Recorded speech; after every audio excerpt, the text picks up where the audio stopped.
So this is one article I'm using for as a resource for my research project on social media in the classroom. So this kind of goes over 10 ways that you can use social media in a classroom. Um, so kind of just playing around with these features. This is the main topic. Um, so set an example would be one. Connect the entire classroom in a Facebook group. Ask your students to blog. I will actually talk about that in a minute when I go over a video resource. You can invite guest speakers. They can talk through Skype, stuff like that. Tweeting in the classroom is a great way to get students involved. You can host a podcast or a video channel. Pinning, they can have different boards.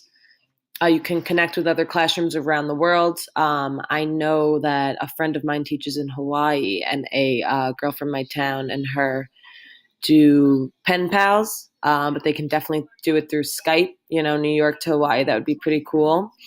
You can create a Facebook profile as a class. You can start a Flickr photography project. Then this is a video using social media in the classroom.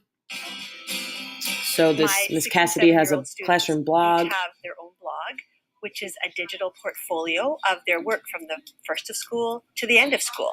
And at the beginning, the 6-year-olds can't write anything that's readable, so I just put in brackets at the end what they wanted it to say. And through the year, you can see their writing improving and what things they're getting better at all the time. They also use other tools to show learning besides just the written word. I'm just going to jump. Mainly a reading and writing tool, but their classrooms and find out so these are the same in other classrooms. These are 6-year-olds who can't really write, so they use some recordings. She goes on to talk about how she recorded their reading skills at the beginning of the year and then at the end of the year, and they got to hear their difference. Right now they're going over, I think this is there was massive flooding Twitter. In Brisbane, Australia. And my students came to school to me worried because they had heard about this flooding from their parents, and they were really concerned because we had blogging buddies who were in Brisbane, and they were worried that they might not be well. We tweeted to their class and said, "We hope you're all safe. We heard about the floods." So she was saying that they had a blog going with students in Brisbane, Australia, and then the students, her students had heard about a flooding, so they tweeted at the class to make sure that they were safe. So this is just a video I'm using as a resource, as a pro of social media in the classroom. And then this article is pros and cons, 5 pros and five cons. The pros: social media sites can increase student collaboration. Social media in the classroom can encourage more participation. Social media sites can be useful for homework help. You can share resources quickly when using social media in the classroom.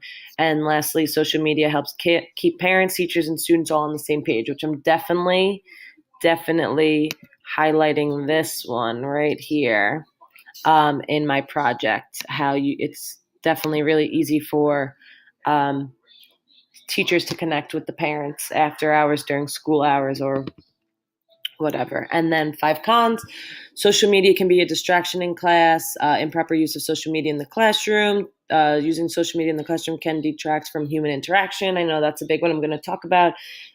Kids lacking communication skills this day because they're so used to talking through their phone. 4, cyberbullying on social media websites. And lastly, posting inappropriate content. So I'm using these 3 resources in my project that I'm making a PowerPoint on right now. Okay.